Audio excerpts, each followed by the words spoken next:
Buenas, buenas, espero que estén bien. Hoy les voy a traer el análisis sobre las posibles causas y explicaciones por las cuales se da el crecimiento de la figura de Guillermo Moreno en las últimas semanas en la política argentina, en las redes sociales, en la opinión pública en general. Es un crecimiento que se da de manera acelerada. Muy curioso esto, considerando que bueno, es una figura política que tal vez había estado un poco en el olvido, había quedado un poco en el olvido, había quedado bastante alejado en el tiempo y en el espacio, nada que ver relacionado con el gobierno de Alberto Fernández, poco que ver con el último gobierno de Cristina Fernández, una figura que se fue haciendo difusa y de repente en estas últimas semanas empieza a explotar su imagen, principalmente en redes sociales, ¿bien? El análisis yo lo dividí en 10 ítems. Hago una aclaración, ¿bien? Yo lo que veo es tal vez por qué la gente empezó a darle interés a la figura de Guillermo Moreno, empezó a hacerlo visible, empezó a escucharlo por ahí, tal vez con su nuevo partido, Principios y Valores. Y al mismo tiempo, en parte, yo doy mi opinión indirectamente de por qué creo yo que se le da presencia a la figura de Guillermo Moreno, o se le debería dar. No lo niego, dejo en claro mi postura. Creo que hay cosas que realmente ponen en discusión muy importantes, que son necesarias, que son trascendentales para la historia argentina y que son muy necesarias para el presente de la Argentina.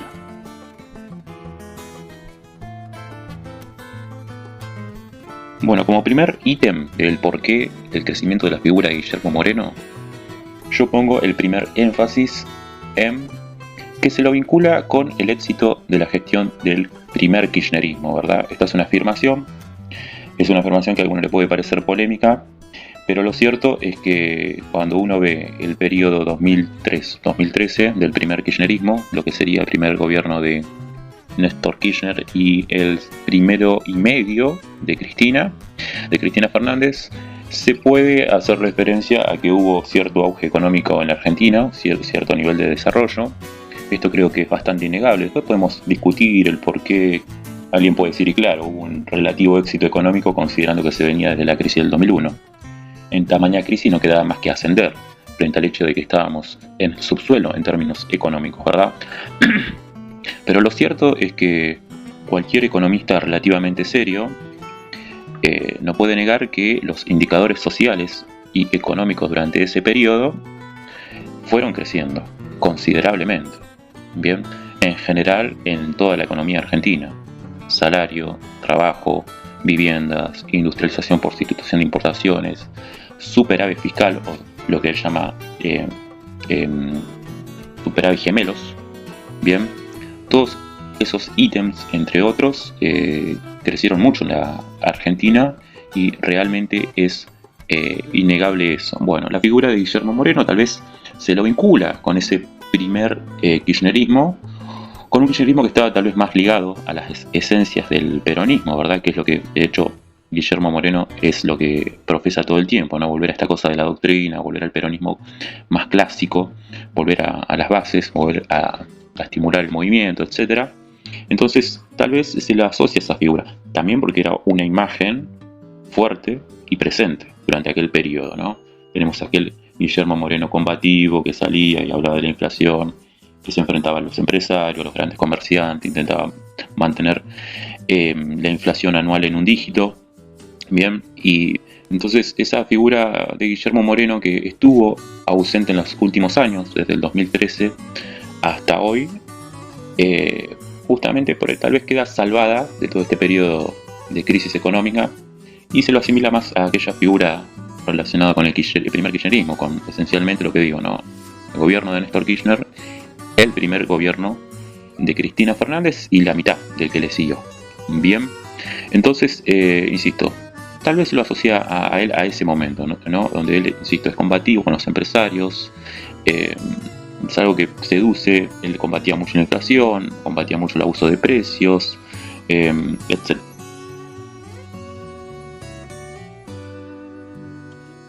Más en la década ganada se hizo creciendo el sector privado, no el Estado.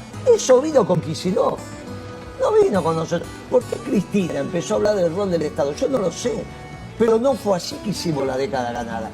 Los progresistas, que eran contrarios a la década ganada, eran oposición a la década ganada. Bien, el segundo ítem del por cual creo que la figura de Guillermo Moreno asciende en la presencia política de la Argentina es porque creo que él supo distanciarse a tiempo, y esto es innegable, se supo distanciar a tiempo del kirchnerismo.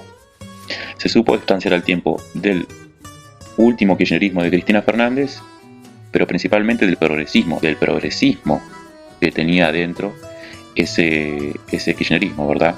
Entonces, tal vez este distanciamiento, además de, por supuesto, alejarse de cuando la crisis, o el estancamiento, mejor dicho, el estancamiento del modelo económico kirchnerista entró en un parate, justamente en un estancamiento en el año 2013, él supo distanciarse, justamente cuando no vio que el gobierno iba para los lados bases del peronismo y empezó a tomar el rumbo del progresismo, ¿verdad?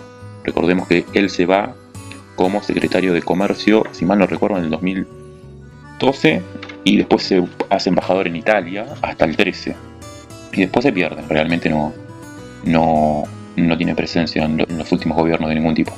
Entonces imagino que esa idea de alejarse del kirchnerismo y del progresismo, sobre todo, ¿no? Él habla de volver a las verdades, a las verdades absolutas, o a verdades que son innegables, por lo menos, ¿no? Habla de dejar de lado el progresismo, esta cosa de decir que no hay verdad, que no hay verdades, que no hay nada claro, es algo que siempre critica. Él pretende siempre volver a verdades absolutas y criterios de razonabilidad, ¿no? Que es algo que por ahí tal vez se perdió en el último gobierno de Cristina Fernández. Igual sigue estuvo presente mucho en el gobierno de Alberto, por supuesto, y sigue, por ejemplo, en el gobierno provincial, el de Kicillof, ¿no? Entonces imagino que ese progresismo, esta cosa de, yo lo voy a decir sin tapujos, ¿no? Esta cosa que tal vez molesta o molestó siempre a la clase media. Todos tenemos un conocido al que le molestaba el tema este de hablar con lenguaje inclusivo. Tema aborto, tal vez. ¿Se entiende lo que quiero decir? Ese progresismo que por ahí se volvió el centro del análisis o de las propuestas del kirchnerismo, y perdió un poco la brújula, ¿verdad? Ese progresismo que intentó hablar de las minorías y curiosamente se olvidó de las mayorías. Entonces creo ver que una clase media cansada de posmodernismo, como realmente estuvo, tal vez la clase media no decía yo, clase media, estoy cansada del posmodernismo, no, pero sí, sin saber ese concepto, estaba cansada del progresismo en términos de cansado del feminismo, cansado del lenguaje inclusivo, cansado de hablar de las minorías, cansado del abuso del concepto de derecho, y esas cosas, a mi entender, cansaron a la clase media, ¿no? Y de repente llega Moreno, que es un tipo que parece tener las cosas más simples en su vida, tener los principios justamente y valores más simples, más claros, más en orden tal vez, y con parámetros más concretos que los que por ahí ha tenido el kirchnerismo.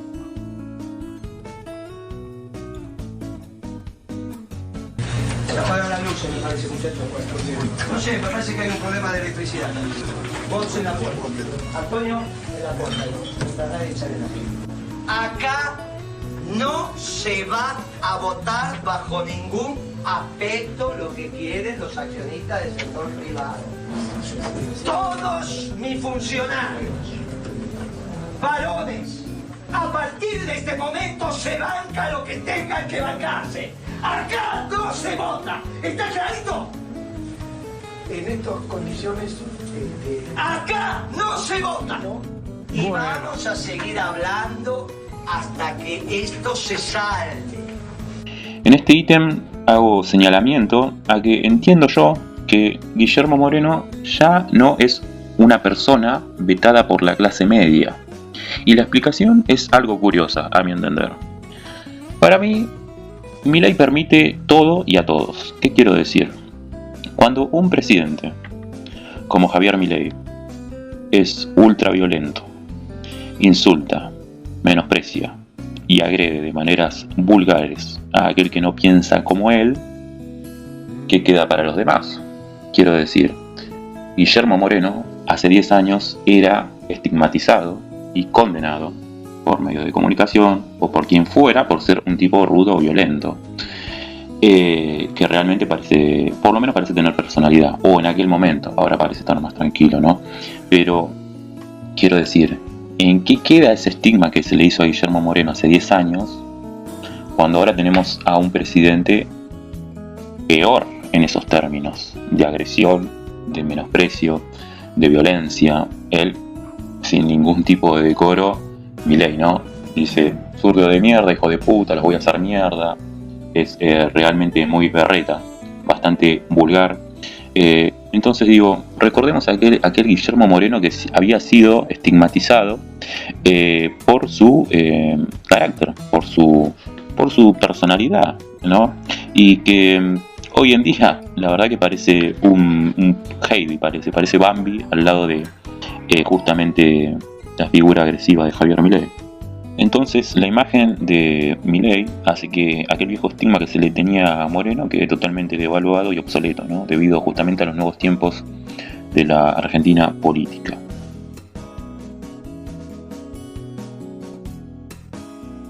¿Cómo ves el país? Bueno, yo te lo había comentado el año pasado, me parece para esta misma época. Este gobierno cometió lo que ningún gobierno había cometido en los últimos 70 años, que es tomar decisiones para que aumente exponencialmente el precio de la comida. Bueno, por eso digo, este experimento oligárquico está terminado como capacidad del experimento de generar ganancia en las empresas. Conclusión, este experimento, ni siquiera lo llamo modelo, ni proceso, este experimento oligárquico terminó. Este experimento oligárquico terminó. No votás a Cristina, votás a Alberto Fernández, un socialdemócrata. Por eso todos los socialdemócratas están felices. Hacía apenas un año que era necesario alinear precios, salarios, tarifas, jubilaciones, en fin, no fui escuchada. Y en un país de carácter presidencialista como es este, está claro que el que decide siempre es el presidente, para bien o para mal. No votás a Cristina, votás a Alberto Fernández, un socialdemócrata. Massa no va a sincerar la economía. Y no puede. bueno, ese es el problema, por eso no va a ganar. Vos me preguntaste qué va a pasar, no va a ganar. Javier, ¿cómo vas a hacer para dolarizar con déficit fiscal? No, vamos a tener equilibrio fiscal. Javier, si vas a tener equilibrio fiscal, ¿para qué querés dolarizar? ¿Dónde? Me preguntaste si él va a ganar la elección, si no yo te decía que sí, si te vengo diciendo que va a ganar. Pero va a ganar, porque la bronca es superior a lo que yo puedo decir. ¿Quién nos van a putear primero? ¿Los movimientos sociales o la clase media? Y la clase media tiene que dejar de defender un modelo que no nos pertenece. ¿Quién nos van a putear primero?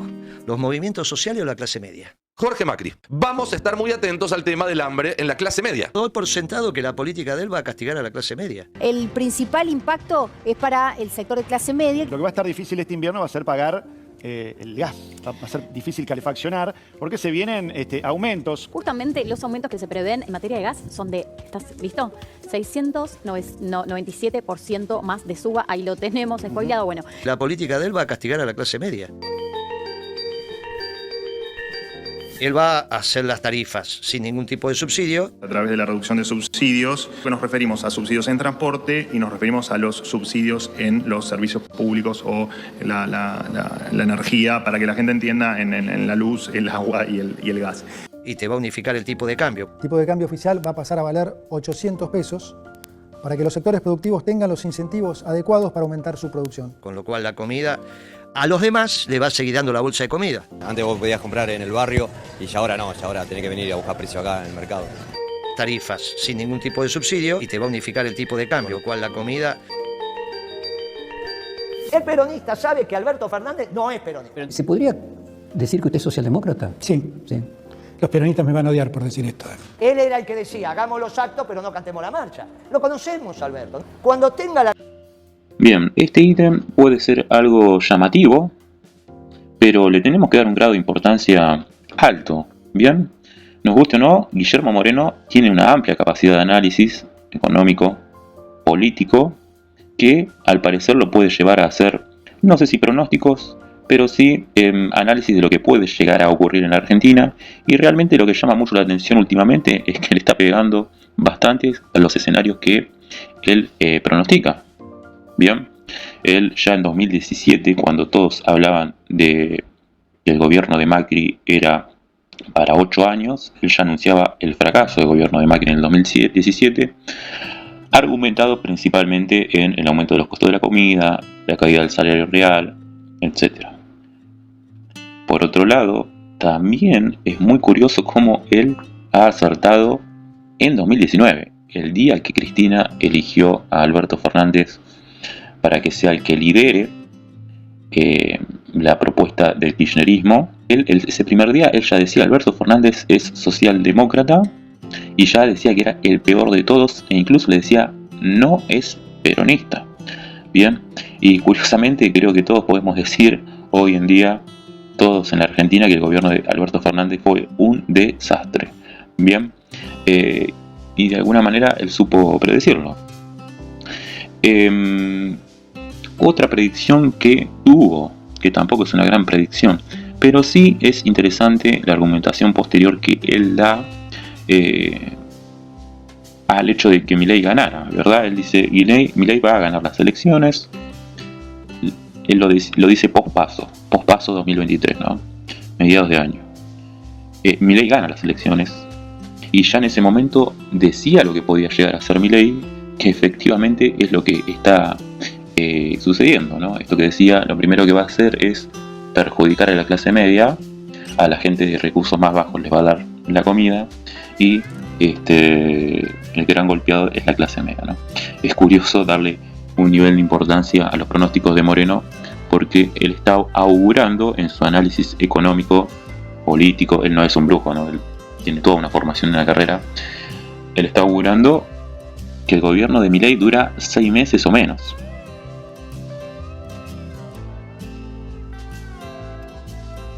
Bien común. Vos no tenés quilombo de enriquecimiento ilícito, nada. No ¿Alguien te dijo alguna vez que vivo de la plata de esto? No. ¿Viste? No. Yo vivo de la mía. Si me alcancen, ¿cuánto bife de chorizo me voy a comer? ¿Cuánta botella de vino me voy a tomar? Ya no me puedo es cierto, tomar no te pueden correr por ese lado. Pero y sigo viviendo en Salta y Carlos Calvo. Hoy me Te hago una pregunta. ¿Podrías haber hecho rico? ¿Pero qué te parece si cada cometa que te traían son millones de dólares? ¿Y qué hacías cuando te traían la cometa? No, eso no te lo digo porque se van a enojar.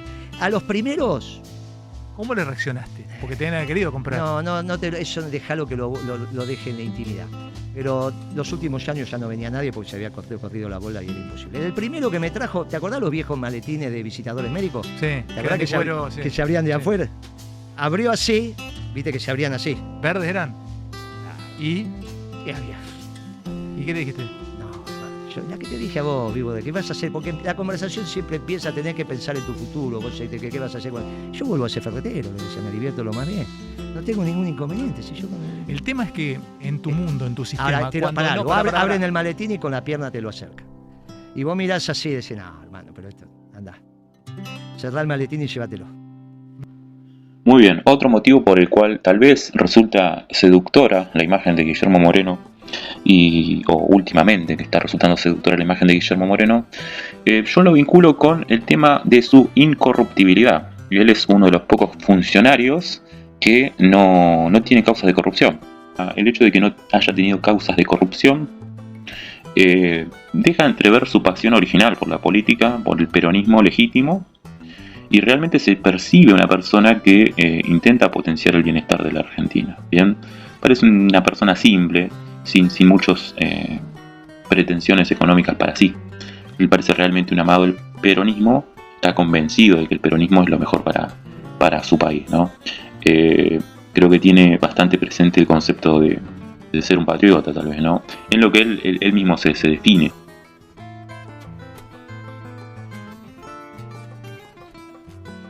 ¿Qué pasa con las harinas, por ejemplo? Bueno, olvídate, porque vos vas a tener un aumento directo del precio de la devaluación, del porcentaje de devaluación de hoy al mediodía o a mañana, cuando arranque el mercado, y eso directamente a precios. Ahora, precio en el insumo. Pero cuando vos multiplicás para arriba, en el kilo vivo de carne, para que tengamos claro, el kilo vivo se multiplica por 4 para el precio del asado. ¿Pero cuánto está? Siempre- ¿5 o 6 lucas? Bueno, hoy, vos el kilo vivo? vas a Más o tener. menos, ¿cuánto está? El kilo vivo, hoy lo tenías en 1400. El kilo vivo, perdón. estaba El kilo hablando vivo, el kilo vivo. Pero suponete que mañana te aumente un 10% como mínimo, 1500, 1600, multiplicás por 4, te da 6400. ¿Qué es lo que estaban diciendo? Que empezaban a ver el kilo. Pero de un animal que no es el top. Estás hablando de vaca. Ahora, si vos vas a animales top, por eso Pero los hablaban. fideos, por ejemplo, ¿cuánto pueden aumentar con esto? Y la materia, vos tenés de un kilo, de una tonelada de trigo te salen 700 kilos de harina. Entonces, al aumentar la tonelada de trigo en pesos, cerca de un 20%, eso es lo que arrancás con la materia prima, más la logística, porque te sacaron los subsidios para la tarifa, más el combustible, más esto, más aquello. 50%. Bueno, te empieza a dar un valor que es ridículo. Ahora, En este ítem hago referencia a que resulta bastante seductor en la figura de Guillermo Moreno cómo constantemente tiene la capacidad de demostrar de manera muy clara, de manera muy simple, sus conocimientos en micro y en macroeconomía. Creo que eso realmente le juega a favor, digamos. Uno ve economistas en un noticiero y son tipos con anteojos cuadrados, rígidos, firmes, en donde básicamente no entendés una goma. Que te dice sube el dólar, baja el dólar, viene la LELIC, que esto, bueno, no se entiende. Él tiene la capacidad, a mi entender, de explicar eso de manera muy simple. Y lo más interesante, que tal vez llama más la atención de la gente, es cómo hace su explicación, su bajada de la macroeconomía a la microeconomía, o lo que se dice, o podemos decirle, la economía doméstica. Tiene esa facilidad de él, a mi entender, para intentar explicar sus concepciones de la macroeconomía aplicadas en la microeconomía inmediata de la gente, en la economía doméstica, que realmente es la que en este momento le está interesando a la gente, básicamente, es la que le interese. O sea, alguien que le dé claridad y un tipo que le diga: mi salario es importante, mi entrada es importante, mi resto es importante, ¿verdad?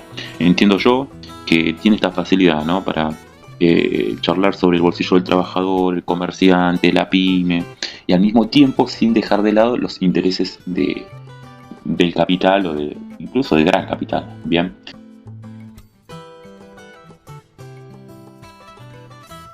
¿Cuál de estas dos canciones te representa más? ¿Esta es una? Sí, tendría que ser hoy Les Muchaches, peronistas.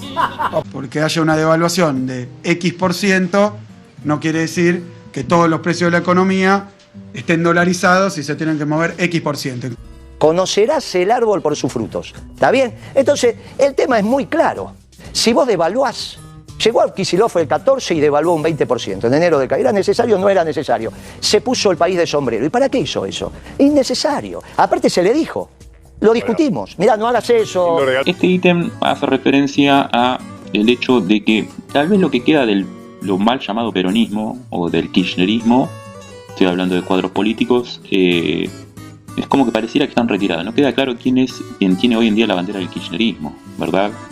Algunos dicen Massa se bajó inmediatamente después de que perdió las elecciones, se bajó un poco de su carrera política, está dando vuelta ahí pero nada concreto.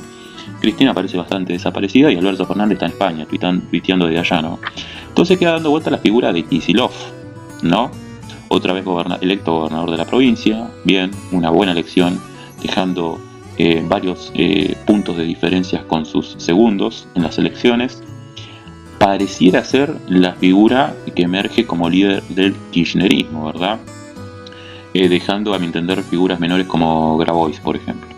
Pero bueno, lo que por ahí sabe utilizar bien Moreno es justamente alejarse de Kicillof, verlo a Kicillof como una figura residual, bien, residual y sobre todo, por supuesto, haciéndolo responsable en gran parte de los fracasos de la economía argentina, directamente e indirectamente en los últimos 10 años, bien. No nos olvidemos que Kicillof fue realmente, es algo que señala Moreno todo el tiempo, pero es real.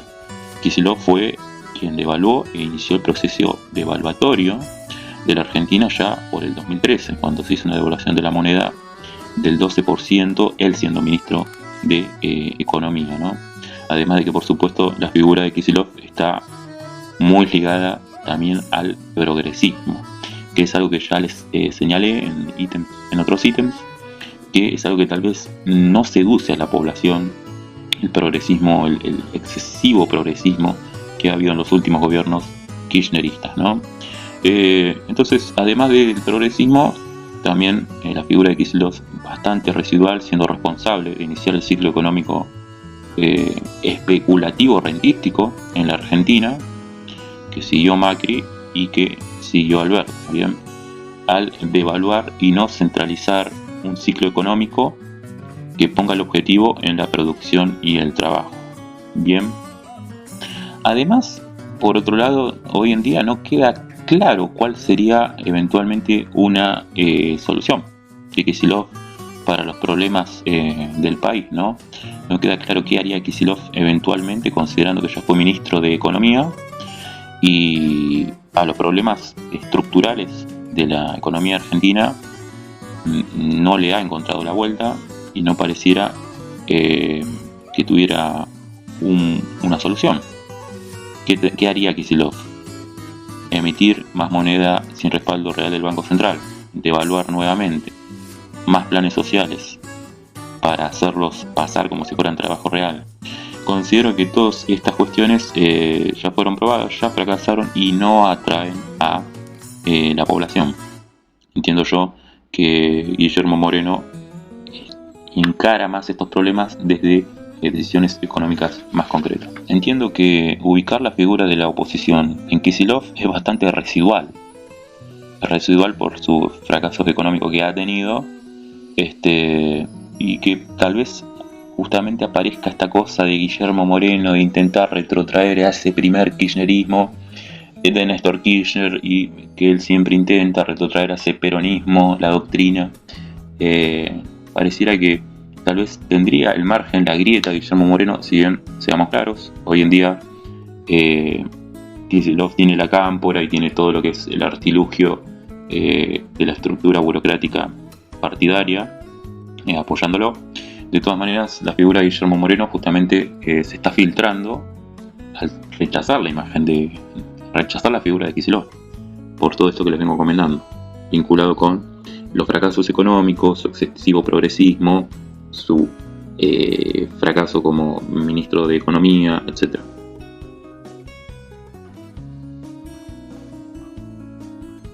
Hay dos instrumentos que van de la mano, que son las retenciones y la ley de arrendamientos rurales. Con las retenciones, obviamente que el productor, que es el que alquila la tierra, le baja la facturación, porque si el trigo hoy está a $500 la tonelada y le ponemos 30% de retención, el productor va a cobrar, descontadas las comisiones y otros gastos, $350. Y entonces otros $150 se lo queda el Estado. El productor protesta y dice, yo puedo vender a 500, voy a vender a 350. Entonces vos le tenés que bajar los costos. El costo más importante que tiene el productor es el alquiler de la tierra.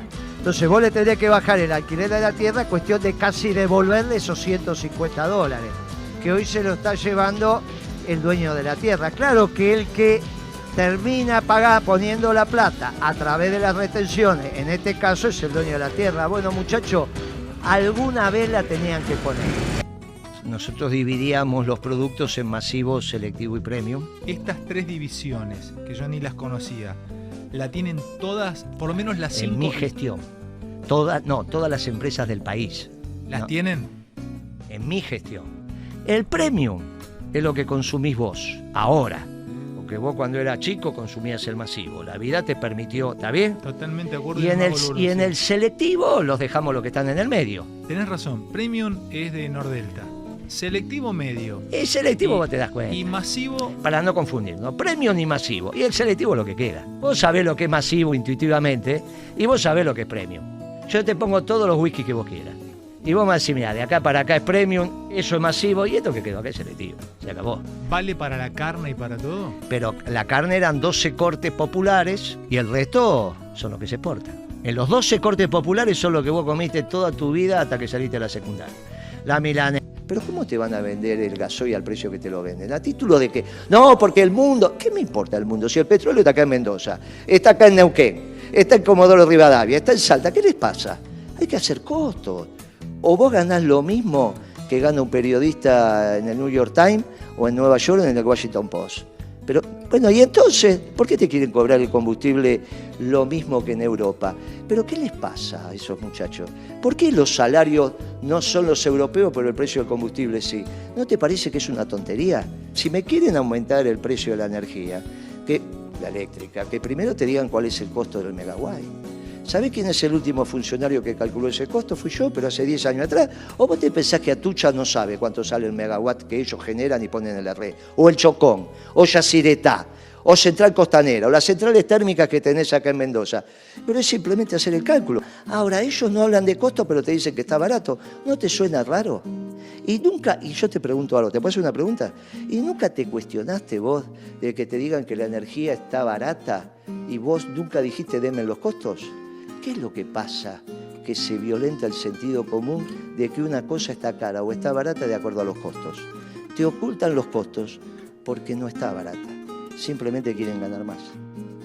Bien, sinceramente en este ítem yo no voy a hacer cargo a la población de que por este ítem es que se tiene simpatía por Guillermo Moreno, porque yo entiendo o creo ver que la población en general no le da muchas bolillas a los planes económicos, ni entiende mucho, no está capacitado muchas veces para entenderlos. Más allá de eso, considero que el atractivo que tiene Guillermo Moreno por ser un opositor y por elevarse su figura está vinculado porque, a mi entender, tiene un plan económico viable, no que sea fácil de hacer, pero considero que es viable. Recordemos que el problema principal de la Argentina es que tiene un grave déficit fiscal, ¿verdad? Puesto que gasta mucho más de lo que recauda, puesto que no tenemos dólares, no hay reservas del Banco Central. Las pocas reservas que tenemos que devolvérsela al Fondo Monetario Internacional porque estamos endeudados hasta el caracú encima.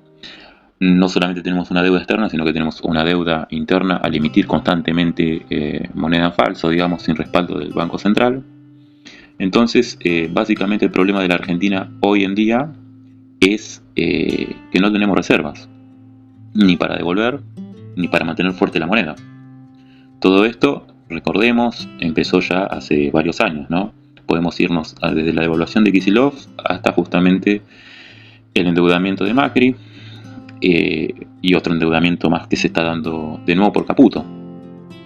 Bien, entonces, y bueno, la crisis económica con Alberto, que intentó no hacer un endeudamiento externo, pero sí un endeudamiento interno al emitir monedas sin respaldo real, ¿no? Esta cosa que se dio de la superinflación, de que tengamos inflación de más del 100% o del 50% en los gobiernos en los años de Alberto Fernández, y que ahora se disparó por arriba del 200%, ¿no?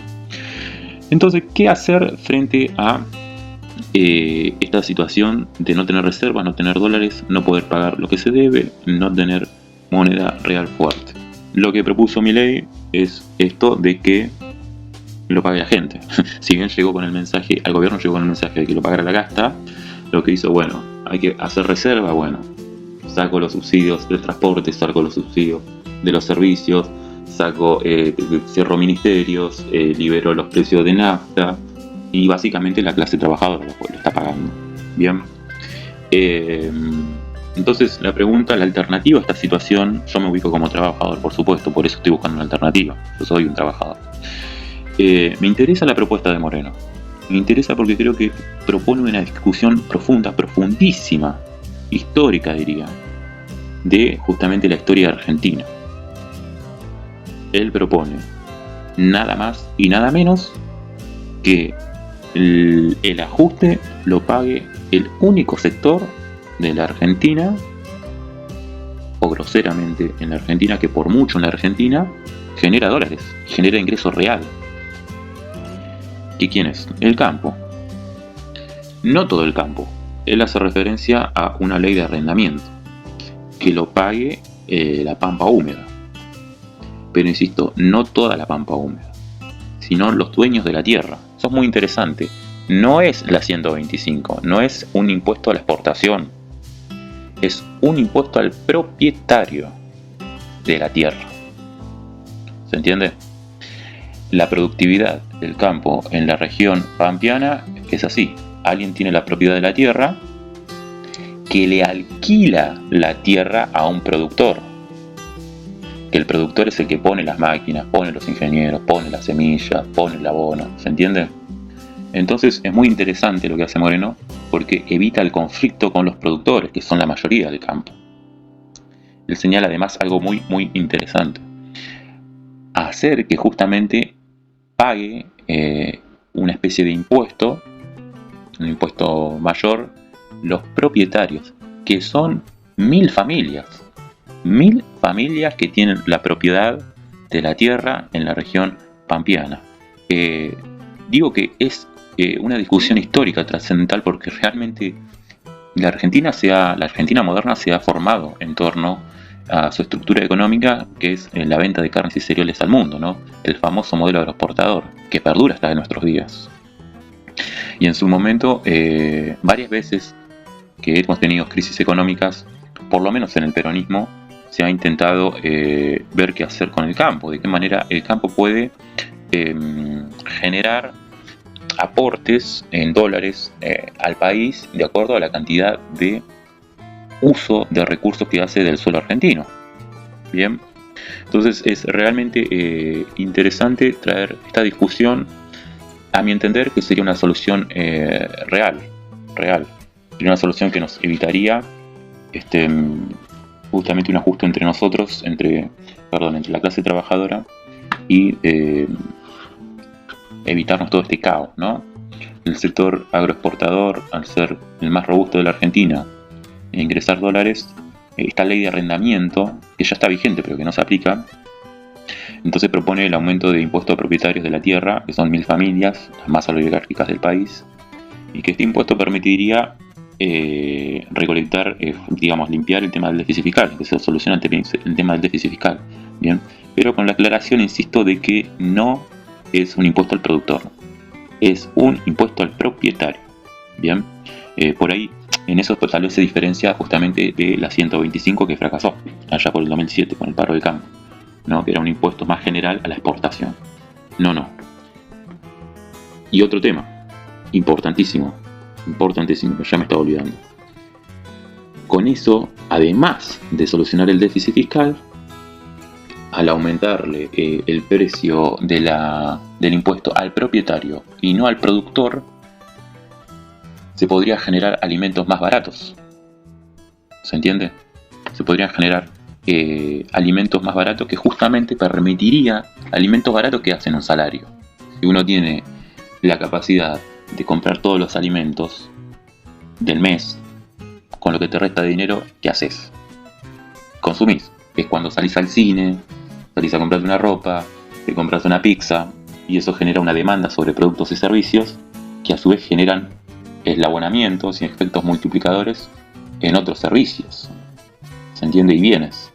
Si a mí me sobra plata para comprar, después de que compré todos los alimentos, pagué el alquiler, me compré el jabón, el shampoo, etc., ¿uno qué hace?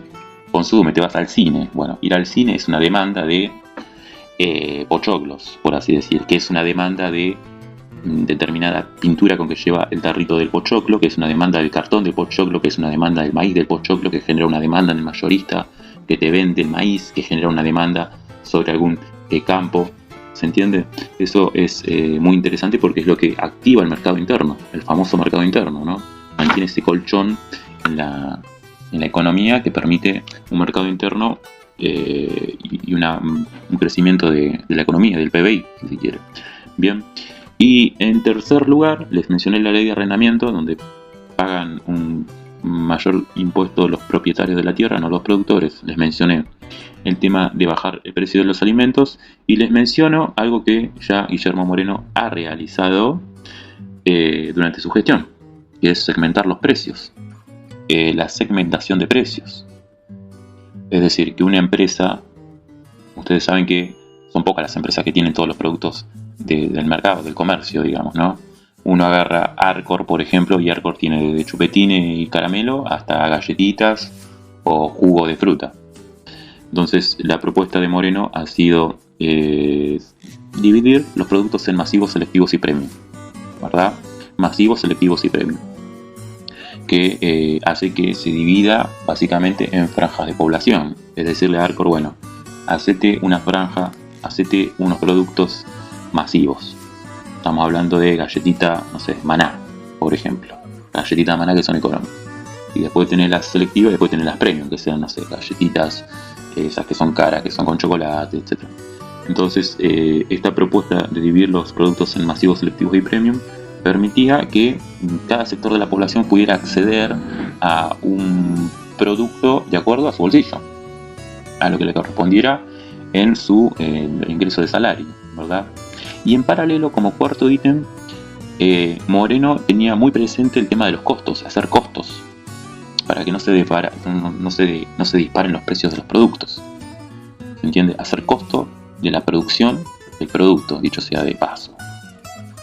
Por ejemplo, él siempre cita el tema de cuál es el costo, por qué es tan cara la nafta en la Argentina, y cuál es el costo del barril de producción de petróleo en la Argentina. ¿Se entiende? Cuando se supone que tiene que haber una tasa de rentabilidad relativamente razonable. Si mi costo de producción, por ejemplo, de hacer un alfajor es de 100 pesos, yo no puedo vender alfajor a 250 pesos porque estoy teniendo una tasa de rentabilidad de 150%. Conceptualmente se supone que la tasa de rentabilidad de las empresas debe ser entre un 10 y un 20%. Entonces el alfajor yo lo debería vender a 120%. Ahora, tenés que saber los costos de producción justamente. El problema en la Argentina ahora es que nadie sabe los costos de producción. Porque además, dicho sea de paso, día a día todos los precios se van modificando. Entonces una pyme se encuentra con que las bolsas, el film que vende para empaquetar sus productos tienen hoy un precio, mañana otro, etc. Entonces se va generando un aceleramiento de la inflación. Pero la clave es hacer costos para saber cuánto sale producir y establecer ahí una tasa de rentabilidad del empresario para limitar justamente el precio de los productos. Porque si no se da hasta, porque todos decimos, el empresario te dice, la nafta estaba barata, 300 pesos la nafta era barata. ¿Y cómo sabes si es barata o cara si no tenés el costo hecho de cuánto es el litro de nafta? Capaz que producir un litro de nafta en Argentina capaz que sale 200 pesos o 500.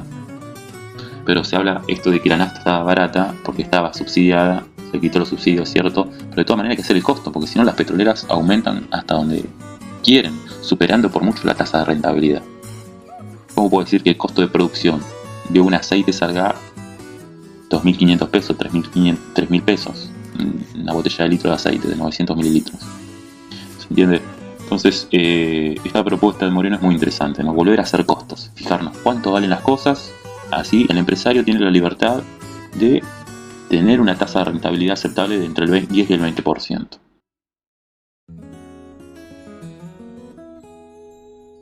Es que lo que hay que hacer es decir, mire muchacho, está preparándose los que se tienen que preparar para el día después.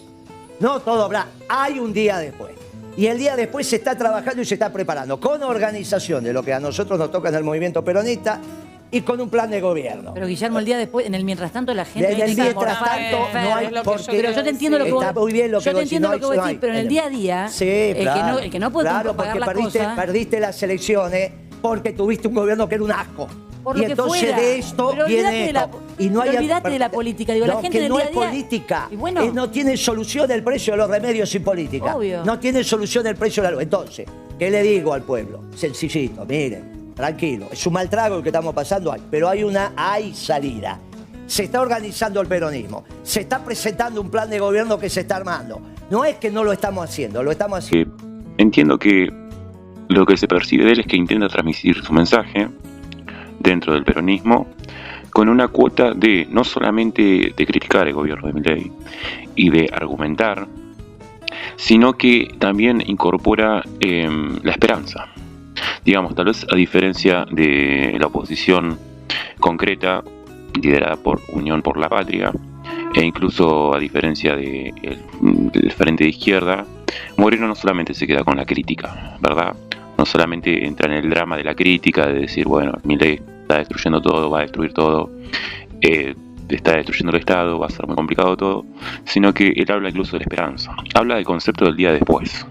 Bien, si bien considera que el gobierno de Milei es relativamente corto, o sería corto, él habla de 6 meses, y que Milei se estaría yendo dentro de la ley y el orden, ¿no? otra cuestión ahí dando vuelta, ¿no? Él considera un breve gobierno de Milei sin hablar de golpe de Estado o lo que se le parezca, ¿no?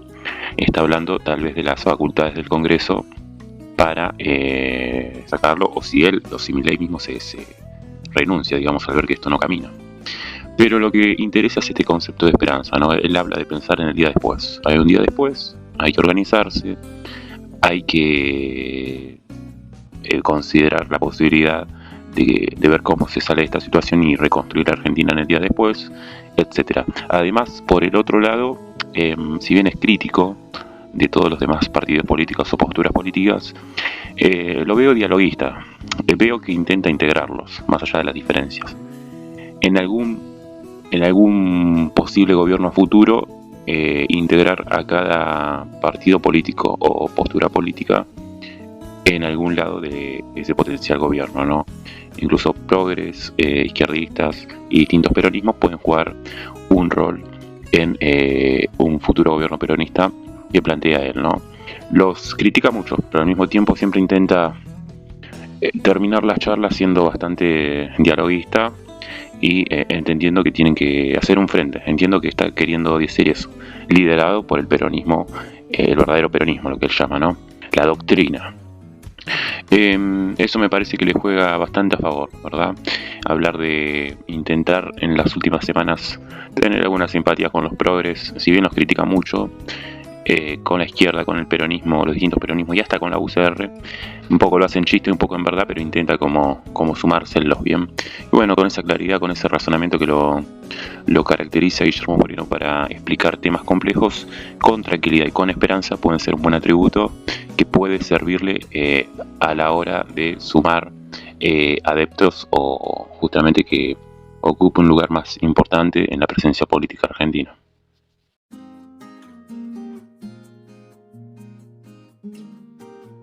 Quiero contar una infidencia, porque cuando veíamos recién las declaraciones de Guillermo Moreno, Javier dijo, ¿es un buen economista o sabe de economía, dijiste? Sí, exactamente. O sea, Guillermo Moreno es un economista de tradición ricardiana. O sea, claramente yo no adhiero a esa tradición, digamos, porque yo soy austríaco. Pero yo no puedo negar que él sabe de economía. De hecho, los debates que yo he tenido con Guillermo Moreno son muy jugosos. La mejor definición sobre el gabinete que tenía Macri, ¿sabes quién la dio? Guillermo Moreno. El gobierno de Macri no era un gobierno de CEOs, era un gobierno de gerente de relaciones institucionales. O sea, los chantas que hablan pero que no producen nada. ¿Qué opinión tiene de Milei? Es un extraordinario arquero. Eso Colorado. ¿Y usted, Milei, qué opina de Moreno? Es una persona que sabe de economía. Moreno. A ver, ojo porque se sabe de economía. Sí, sabe de economía. Ojo, digamos, o sea, por eso, tengan cuidado cuando hablan de estas cosas, digo, porque hay tipos que sí saben. Moreno es un tipo que sabe. ¿Qué, digamos, Moreno? Es muy curioso que Milei le tenga respeto o consideración o valoración, por lo menos en términos económicos como colega, a Guillermo Moreno. No creo que sea un tema menor. Milei en varias ocasiones ha expresado que tiene cierto respeto por Guillermo Moreno. Considera que es un economista que conoce, que sabe. Él mismo dice sabe, ¿no? Parece que de los debates que han tenido lograron una buena relación pese a las diferencias ideológicas, que por supuesto que están totalmente diferenciadas. Pero de alguna manera esta situación de reconocimiento de Milei, que después de todo es el presidente, nos guste o no, y es la figura del oficialismo, pareciera que Milei el único que ha hablado bien de todo el espectro de la oposición es a Moreno. Esta situación me da la sensación de que equipara de alguna manera, emparda la figura de Guillermo Moreno con la de Milei, Guillermo Moreno como opositor, ¿no? Insisto, un respeto que Milei no ha tenido por Grabois, no ha tenido con Kicillof ni con nadie de la oposición, al parecer. Espero que les haya gustado el video. Cualquier comentario, sugerencia, me lo escriben abajo. Vamos a seguir haciendo por lo menos un videito cada semana, centrado por el momento en la política argentina, porque es algo que está bastante activo en este momento. Pongan me gusta, comenten, compartan y suscríbanse, así este canal sigue creciendo de a poquito. Saludos, hasta luego.